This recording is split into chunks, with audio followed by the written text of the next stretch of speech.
To give the rundown on the background of Bandura 1961 study, Bandura will explore how children imitate adult social behavior, especially when it comes to aggression. This is what we call observational learning. Observational learning is when one learns without direct instruction or reinforcement.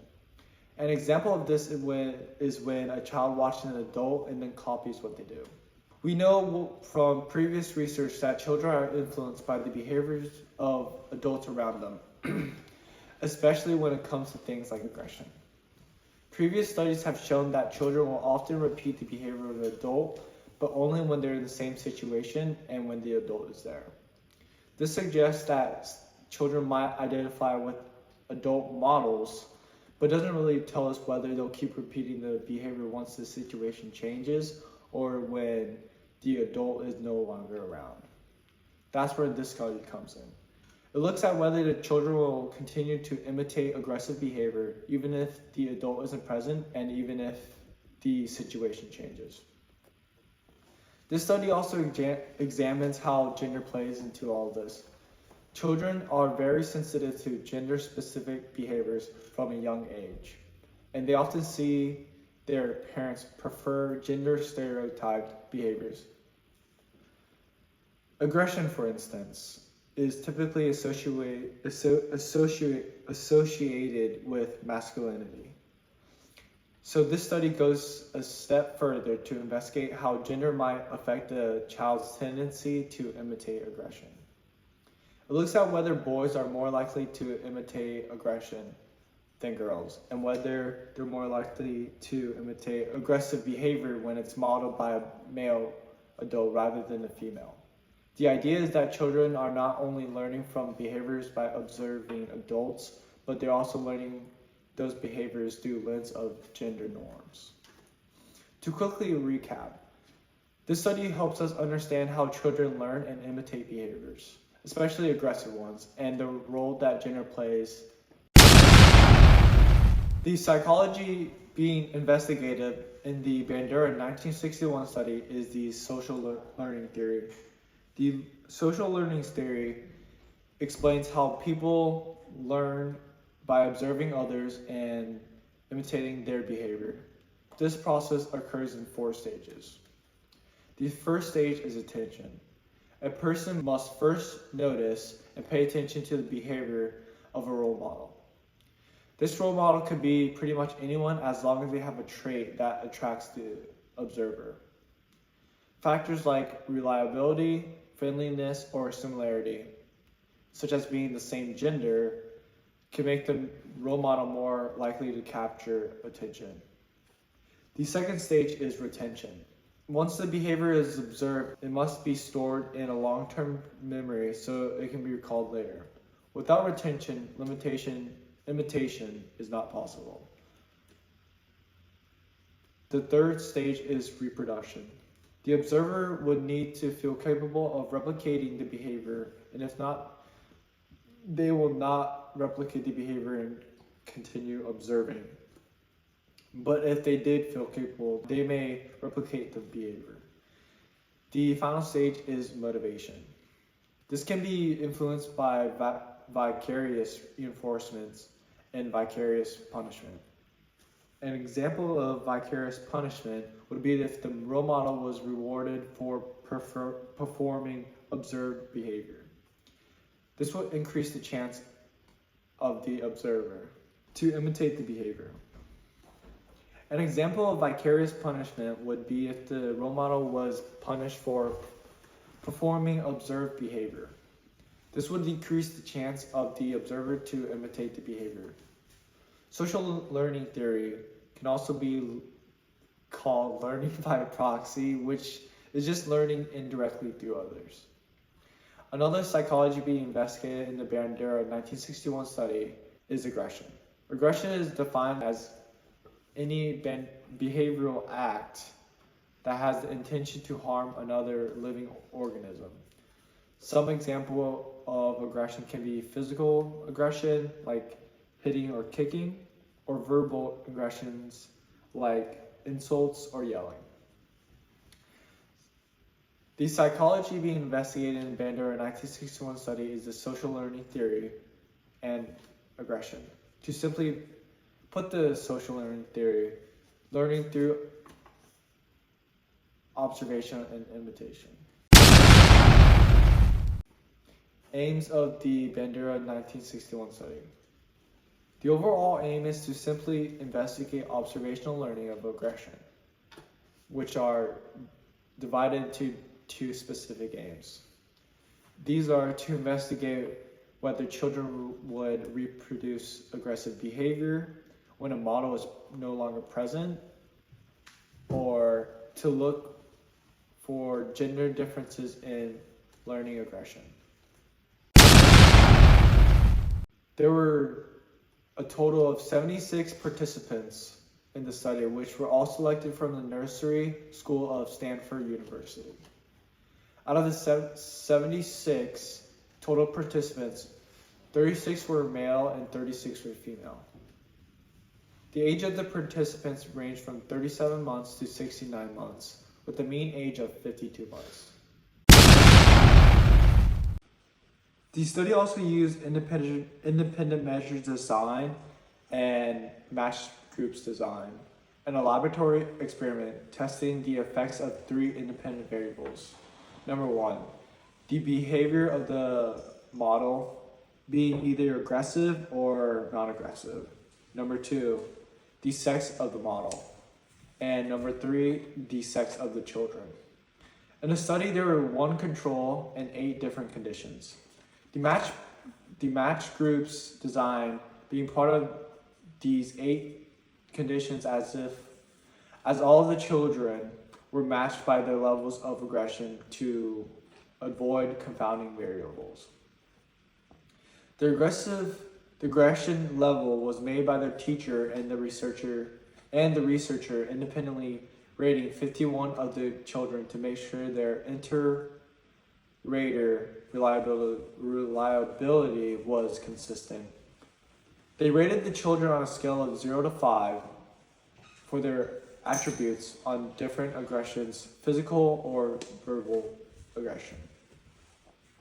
They achieved the standing on their ability to judge the children's levels of aggression between themselves with a positive correlation of a positive 0.89. In this table, 4 conditions were for the aggressive models and 4 for non-aggressive. For the aggressive models, there were 2 aggressive male models and 2 aggressive female models. This was the same for the non-aggressive models as well, making a total of 8 adult models, 4 female and 4 male. There were a total of 6 children in each condition group, making there a total of 48 children in the experimental group. For condition 1, 6 male children observed 1 male model displaying aggressive behavior. For condition 2, 6 female children observed 1 male model displaying aggressive behaviors. For condition 3, 6 male children observed 1 female model displaying aggressive behaviors. For condition 4, 6 female children observed 1 female model displaying aggressive behaviors. For condition 5, 6 male children observed 1 male model displaying non-aggressive behaviors. For condition 6, 6 female children observed 1 male model displaying non-aggressive behaviors. For condition 7, 6 male children observed 1 female model displaying non-aggressive behavior. And for condition 8, 6 female children observed 1 female model displaying non-aggressive behaviors. Next, the participants and the design recap. There were 76 participants, 36 males and 36 females, with the age range of 37 to 69 months old. There were 3 independent variables: behavior of aggressive or non-aggressive model, the sex of the model, and the sex of the children.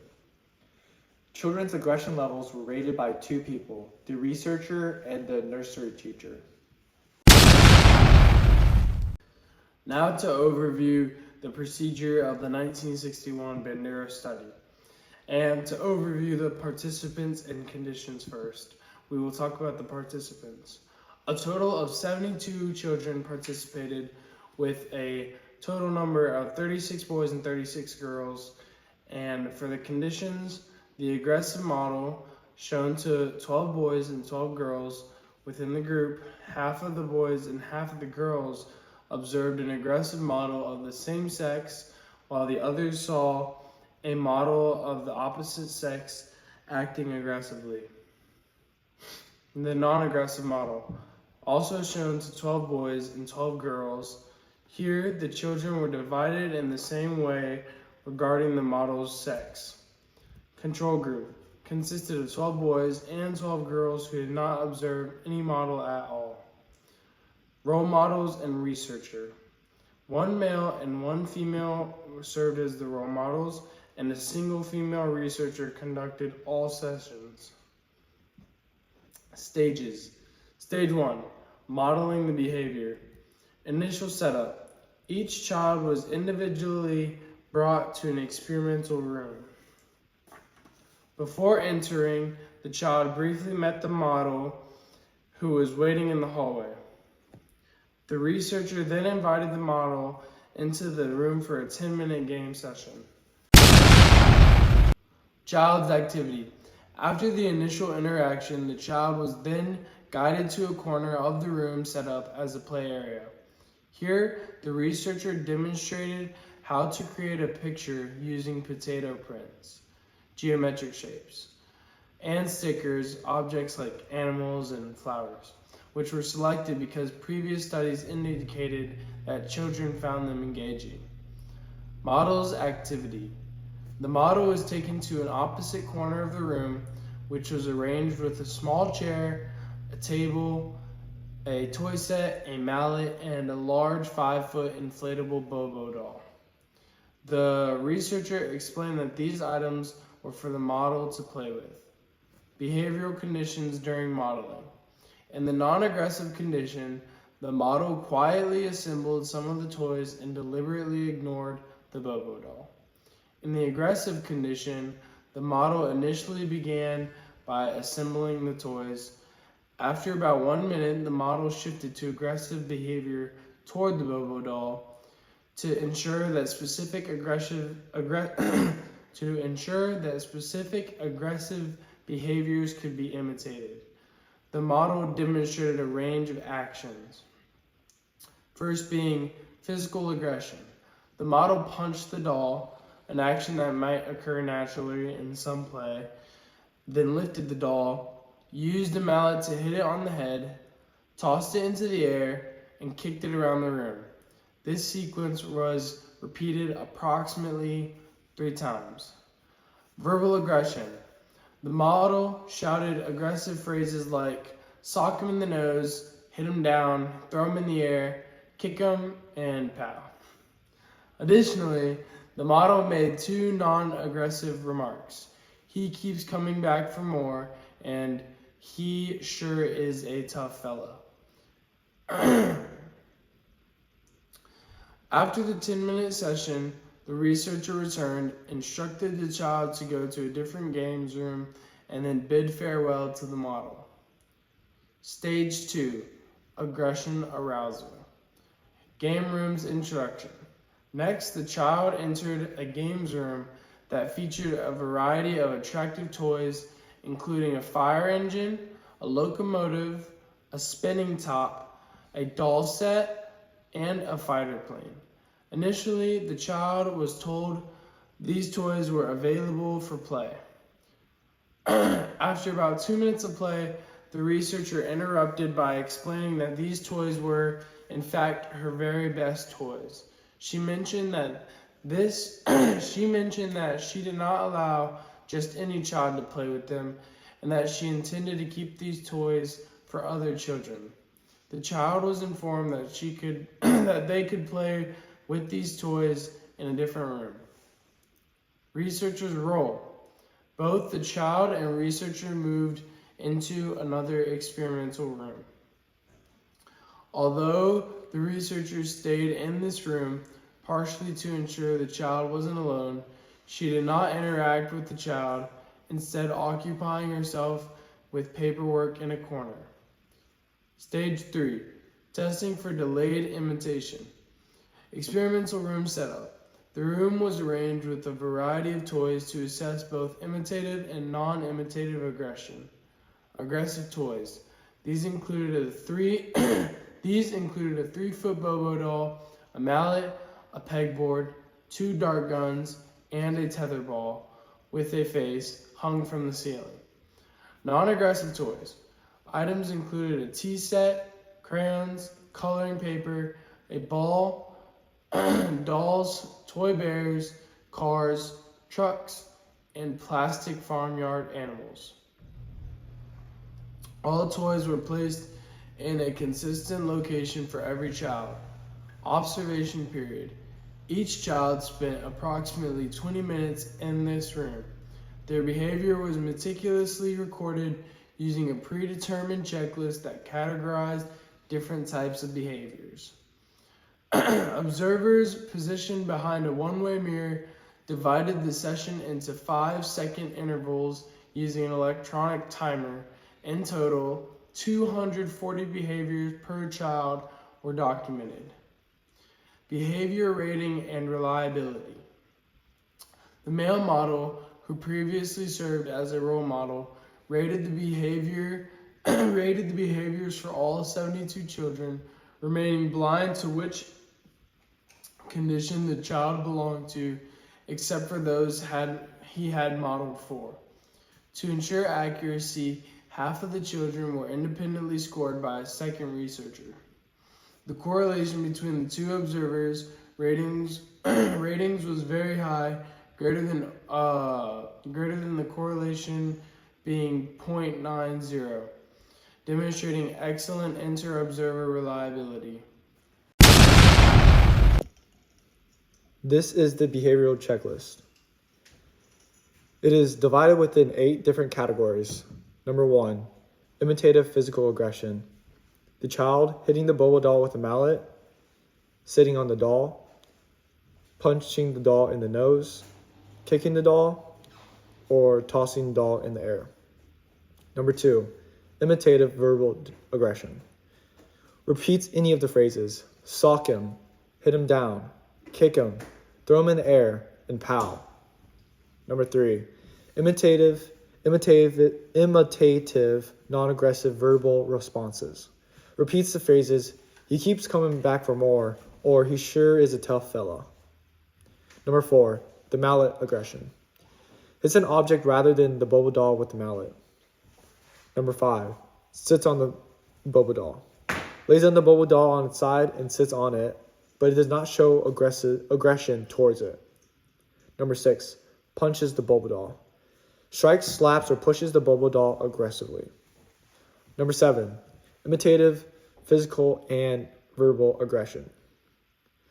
Showing any signs of physical aggression towards the objects other than the Bobo doll. Makes any hostile remarks, except those in the imitative verbal aggression category. And lastly, number 8, aggressive gunplay. Shoots the darts or aims the gun and fires imaginary shots at an object in the room. Next, let's break down the key findings of this research step by step. Number 1, the impact of observing aggression.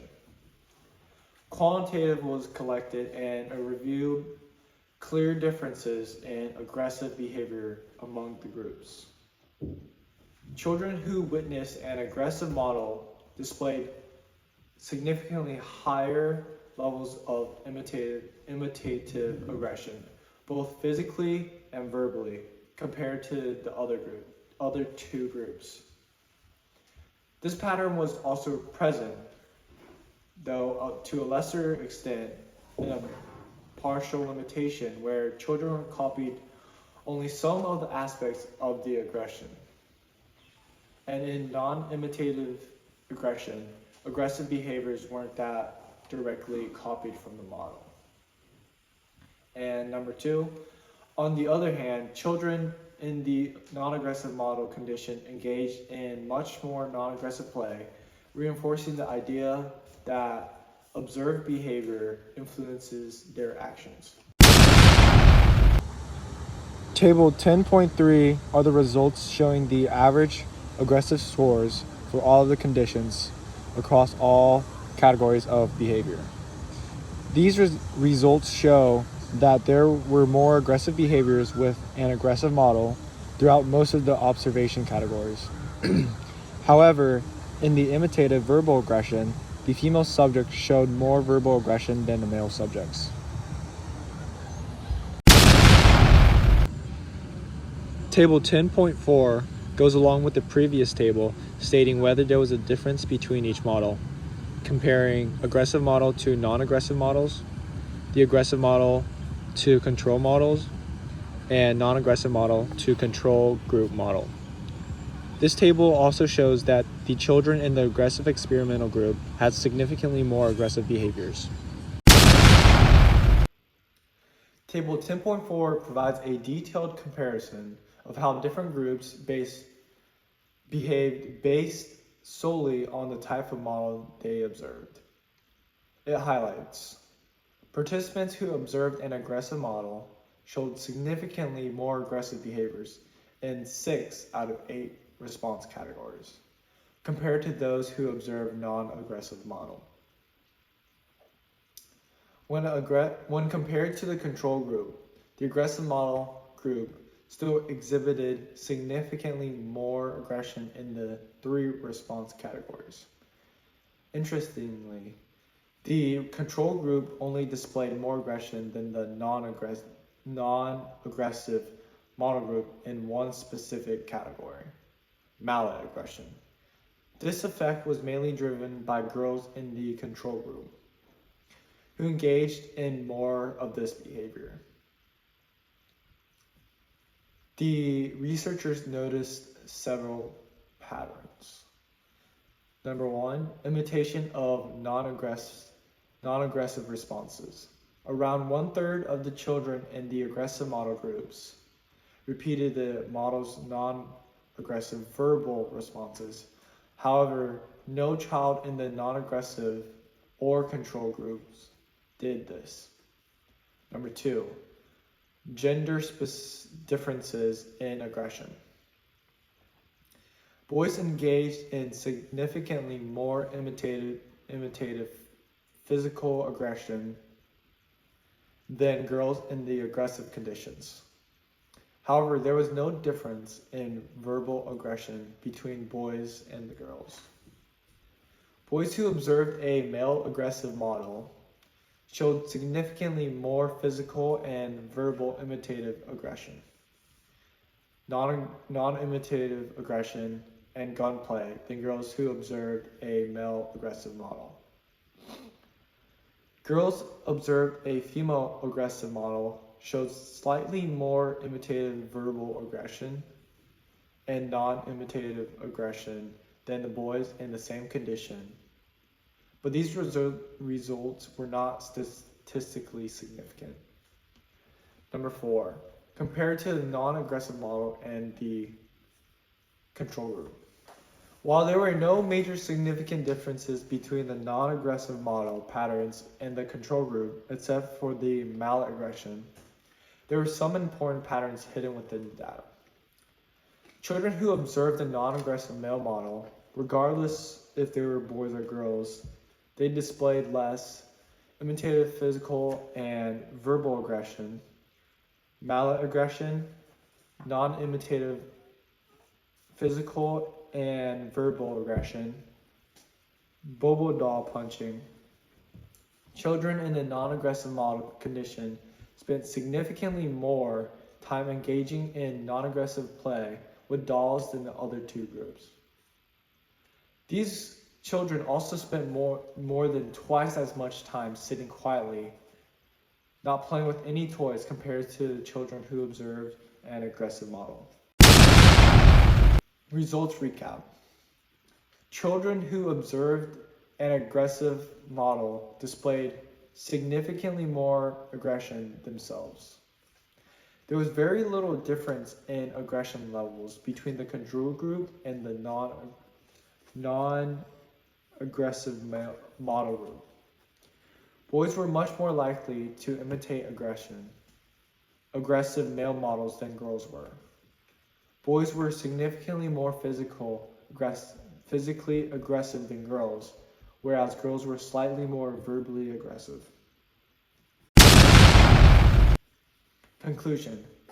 To conclude the Bandura 1961 study, observing aggression in model can lead to aggressive behavior in the observer.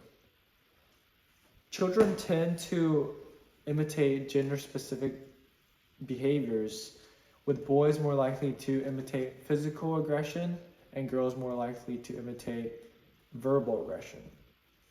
Since boys, but not girls, were more likely to mimic aggression from a same-sex model, it can be cautiously concluded that children may selectively imitate same-sex models.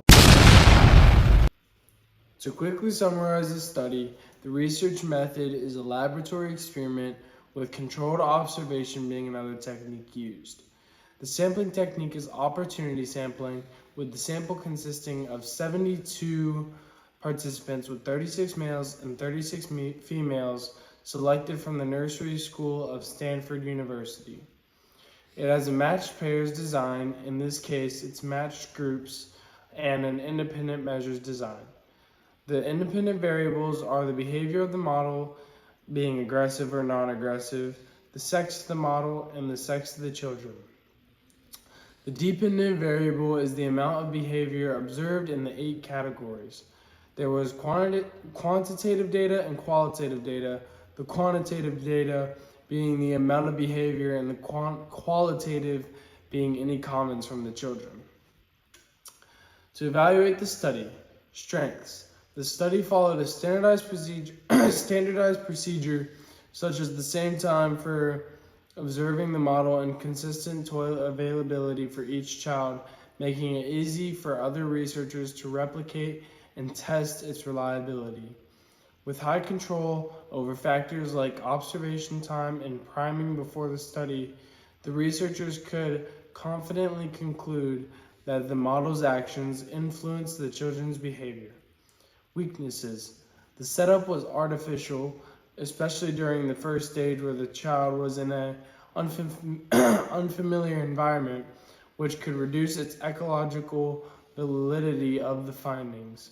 Some tasks, such as watching an adult play with toys without participating, were unusual for children, which could limit the mundane realism of the study. Issues and debates. Application to everyday life. The study's findings can help TV networks create suitable content for children by limiting the amount of aggressive behavior that is shown. Parents could also benefit by selecting appropriate programs for their kids, knowing that they might imitate what is shown. Individual and situational explanations. Situational side is supported here since the children were matched with their own levels of aggression and there were still differences in imitated behaviors. Nature versus nurture. Similarly to individual and situational explanations, the children had been matched with levels of aggression, thus showing that the environment that they were in caused the behaviors supporting the nurture side. However, boys were more aggressive due to higher levels of testosterone supporting the nature side. Use of children. The children might have been distressed watching the aggressive models. They could have been psychologically harmed by watching the aggressive actions and being angered by not being able to play with the best toys, leaving them in a more negative state than they came in with.